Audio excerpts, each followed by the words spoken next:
Daniel Cormier versus Derrick Lewis at UFC 230 for the main event on November 3rd. And it was supposed to be Valentina Shevchenko versus Sijara Eubanks, but people hated the shit out of it.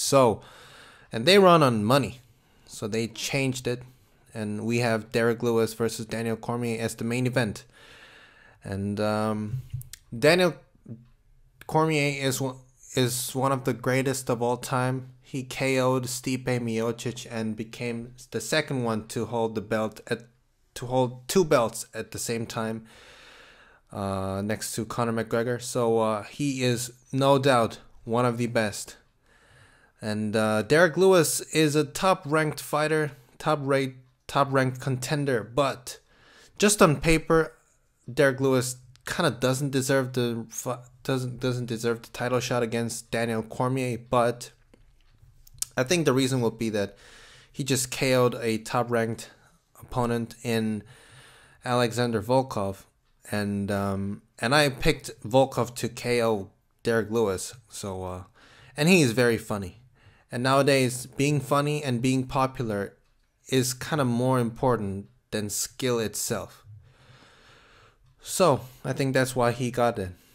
He gained like tremendous amount of followers on Instagram after knocking out Alexander Volkov, and I think that's why he got the title shot. And but I think you know that Derrick Lewis has back problem. He has pulled out of the fight against Fabricio Verdum just one day before the fight because of the back issue. So he could pull out of the fight. I mean, especially against a wrestler in Daniel Cormier. And if he pulls out, I think Stipe will step up to fight Daniel Cormier. He said he would fight Cormier without any camp. And Stipe is dying for a rematch right now. He has been campaigning for that rematch on Instagram for like a couple months. He has been taking photos of him with his 4 belts, like he deserves it, this and that. And I think Stipe will step up. If Cormier pulls out, Stipe versus Derrick Lewis would be a fun fight too. So I think if someone gets injured, Stipe, I think he will be the one. I think he is the one to step up.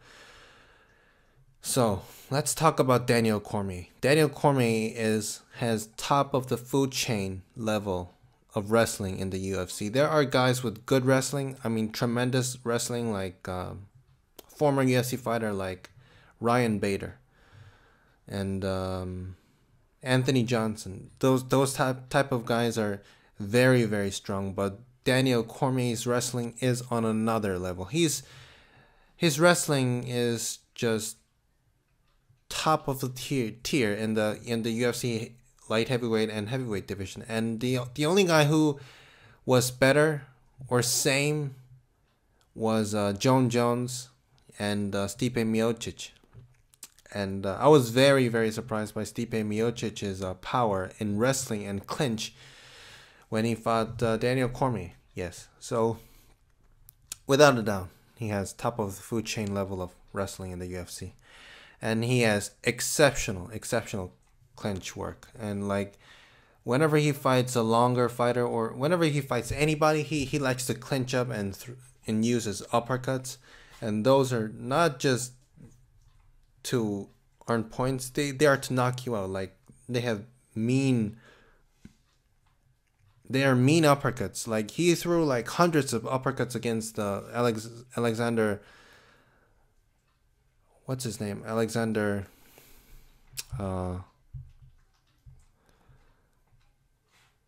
Gustafsson, and he threw them against Jon Jones. He used it to knock out Stipe Miocic. Like his clinch work is, I think his clinch work is the best in the game. I think there's nobody better than DC at when they're clinched up. I think his uppercuts are vicious. I think if Lewis and I think if Lewis and Cormier do clinch up, I think they will. I think he can knock him out with uppercuts or right hooks or something like that. And he has exceptional top pressure. Like when he takes people down, he don't fuck around. He's like on top. He gets he's so dominant. He can do whatever he can do whatever he wants on top. I think when Jon Jones and Cormier fought, Jon Jones like on the stand up, Jon Jones's wrestling was stronger, but when we talk about just top pressure itself, like when Jon Jones takes people down, he does damage, but when Cormier takes people down, he can keep the fighter down longer, and he can damage fighters more than Jon Jones. So I think Cormier has one of the best top pressure in the game, and he has very good knockout power. Like the main difference between Jon Jones and Cormier is that he has knockout power in his hands. Jon Jones doesn't have knockout power in his hands. He has knockout power in his elbows, kicks, like that, but he doesn't have knockout power in his punches. But Daniel Cormier is very, very dangerous. When he moved to light heavyweight, he didn't have that many KOs in his career, in his resume. But he knocked out Stipe Miocic, TKO'd Volkan Oezdemir. Like I thought that when he fought Volkan Oezdemir, he would get knocked out, but he took some shots, and he was fine. And he was the one who was hurting Volkan Oezdemir on the feet, so he is very, very dangerous on the feet. He knocked out Patrick Cummins, knocked out Antonio Silva, and he has very, very knockouts in his career, many knockouts in his career, and he has exceptional chin. Like when people get hit by Anthony Johnson, they crumble. And I think there has been two guys that are famous that didn't get dropped, or that could survive Anthony Johnson's hammers. There were the one who's famous is Daniel Cormier, and the other one is the wrestler Mr. Perfect, I think. He's Phil Davis. Phil Davis took some tremendous shots from Anthony Johnson, and he survived. So both guys have tremendous chin. And like when he fought Stipe Miocic, I thought Stipe would knock him out. Like Stipe Miocic doesn't look like he hits that hard, but he hits tremendously hard. And when he got hit by Stipe clean, he was like, what? And I'm not saying Stipe can't knock him out when they have a rematch, but DC's chin, man, it's tough. And when he fights, he has this habit or strategy. He dips his head to his right to avoid when he's fighting a right-handed fighter who have vicious knockout power in their right hand. He dips his head to his right to avoid those punches, and it is very, very effective. I mean, he dips his head very, very much and very, very often against the right-handed fighter, but it is very, very effective. And against Derrick Lewis, it's gonna work well because Derrick Lewis, his only weapon is his right hand. He uses kicks, but they're not his bread and butter. His only effective weapon is his right hand, so I think it's gonna work all day against Derrick Lewis. And he is very, very smart. He's a very, very smart fighter, almost too smart. Like when Stipe and Junior Dos Santos was fighting, he was one of those who were commentating, and he watched them fighting. So Junior Dos Santos was lending those low leg kicks to Stipe, and it did hurt him. It hurt him a lot, and he was like, that kick is very, very effective nowadays. He's the one who said that, and I was thinking, I think if they do fight each other, I think he's gonna use that same kick against Stipe Miocic, and he did. And just looking at that, he is very very smart. He doesn't fuck around. And he is very competitive person. Like all the fighters in UFC are competitive, but his competitiveness is another level. Like he doesn't want to lose, and I think to win, I think he's gonna do anything to beat Derrick Lewis, and so yeah. And the only guy who couldn't beat the only guy who he couldn't beat or can't beat was Jon Jones. I know that people might say that Jon Jones was on steroids, but I want to believe, and I don't think that he was on steroids. I want to believe he just got he used tainted supplement. I want to believe that because I think Jon Jones is the greatest of all time. And like I said, Daniel Cormier is a top fighter, top of the food chain fighter. But Jon Jones beat him twice, which means Jon Jones is a monster.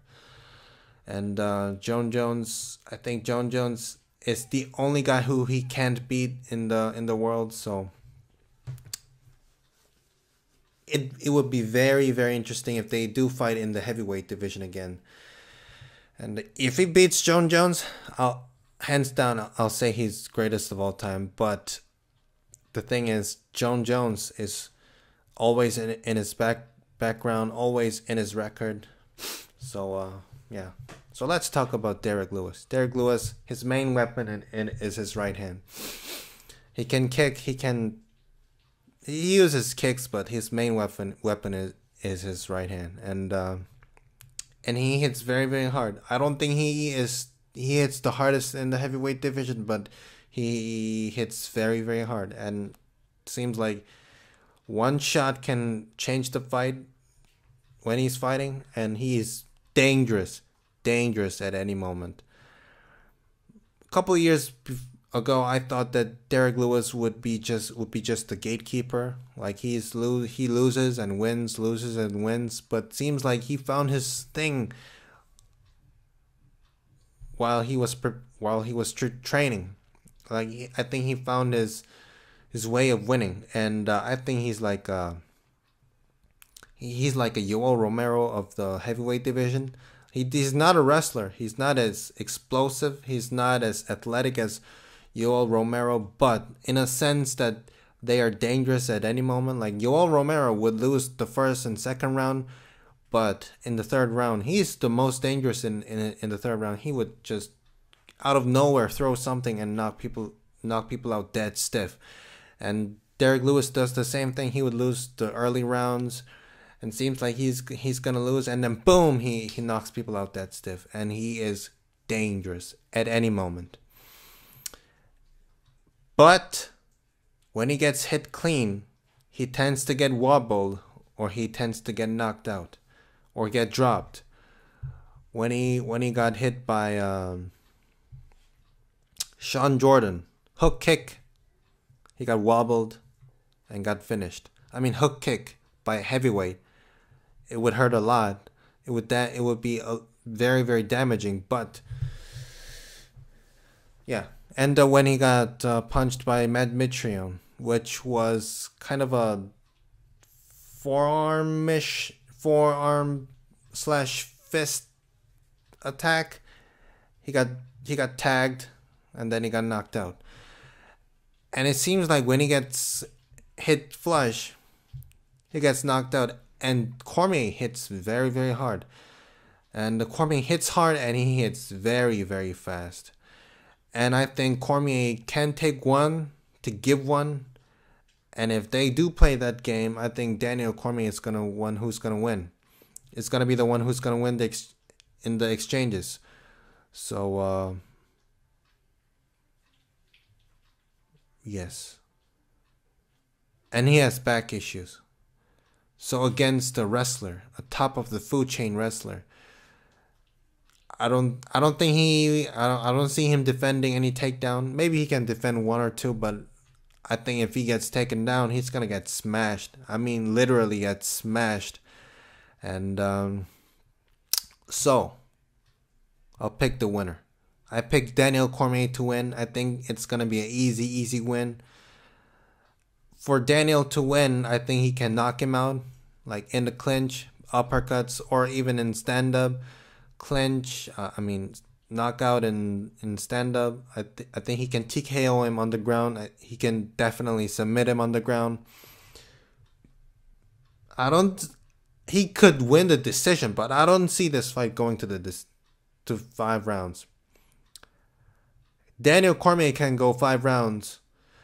But against Daniel Cormier, Derrick Lewis can't never go 5 rounds unless Daniel Cormier lets him go 5 rounds. But I don't see this fight going 5 rounds, and I see Daniel Cormier finishing Derrick Lewis. And the thing about Derrick Lewis is he turns his back on his opponent every time he's hurt. Like, that's not good to see. As a fighter, that's not something that you want to do against his opponents, against heavyweights that try to knock you fucking out senseless. And Daniel Cormier is, as I said, maybe the second greatest of all time fighter, next to Jon Jones. He doesn't fuck around. And Derrick Lewis, he wins and he loses. And I think against Daniel Cormier, it's a tough match. But this is MMA. This is UFC. Anything can happen. And he could knock out Daniel Cormier and surprise everybody and make it very